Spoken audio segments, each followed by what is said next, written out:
अचानक हुए इस हमले से आहान खुद को संभाल नहीं पाया।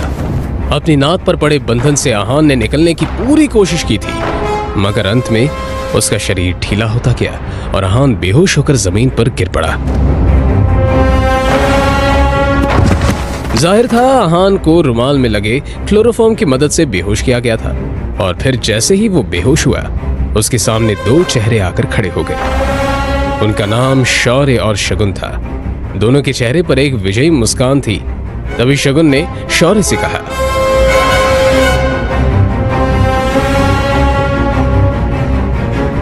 इसके बाद क्या हुआ कुछ पता नहीं चला। अगली सुबह जब आहान की आंख खुली तो उसे अपने कमरे में पाया। मैं यहां कैसे आया? रात के बारे में याद आते ही आहान चौंक पड़ा। क्या हुआ है मेरे साथ?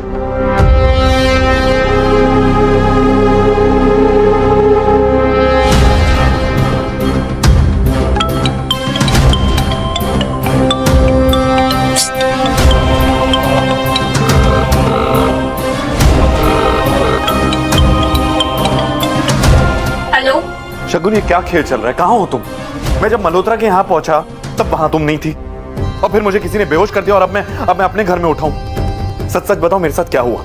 क्या सस्ते नशे करने की आदत पड़ गई है क्या आपको जीजा जी? देखिए, मैंने आपको कहीं नहीं बुलाया और मैं तो शहर से बाहर हुई। देखिए जीजा जी, मैं बहुत बिजी।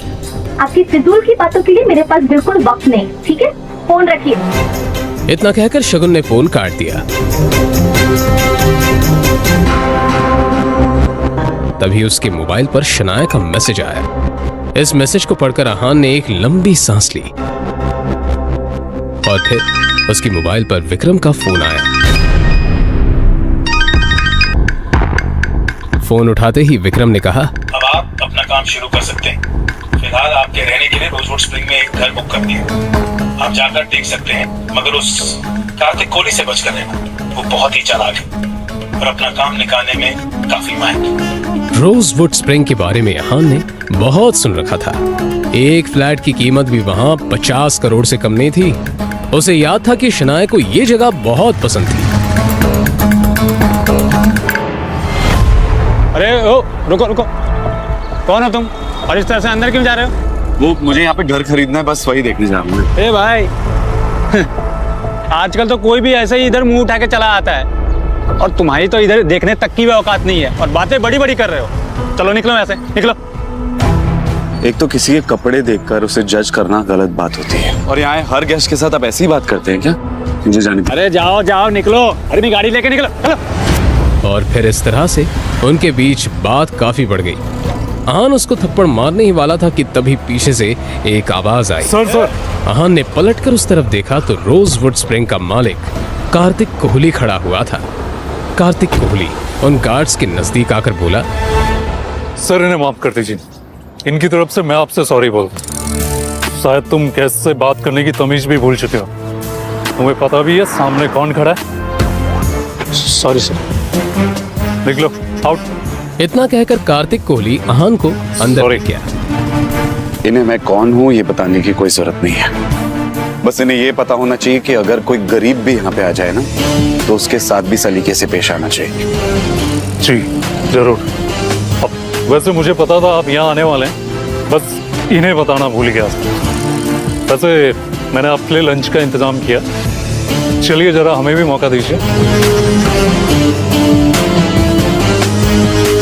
आपका ये रोजवुड स्प्रिंग्स काफी पॉपुलर हो रहा है, पर मुझे लगता है अगर इस पहाड़ी इलाके में इसका एक्सपेंशन हो पाए ना, तो ये जगह देश भर में मशहूर हो जाएगी और बड़े बड़े लोग आकर खरीदारी करना पसंद करेंगे। आप सही कह रहे हैं मिस्टर रहजादा, मगर क्या है कि इसके लिए बहुत सारे पैसों की जरूरत हो, जो फिलहाल तो मेरे पास नहीं है। अगर आप चाहें तो इस प्रोजेक्ट में मैं इन्वेस्ट कर सकता हूं। ये तो मेरे लिए बड़े नसीब की बात होगी। मुझे आपका ये फैसला मंजूर है। और फिर इस तरह से यहाँ एक डील फाइनल हो गई। कार्तिक कोहली बहुत ही खुश था। तो ठीक है, मैं चलता हूँ। अरे मिस्टर रायजादा, बाहर धूप बहुत है, आप मेरी गाड़ी लेकर जाएं।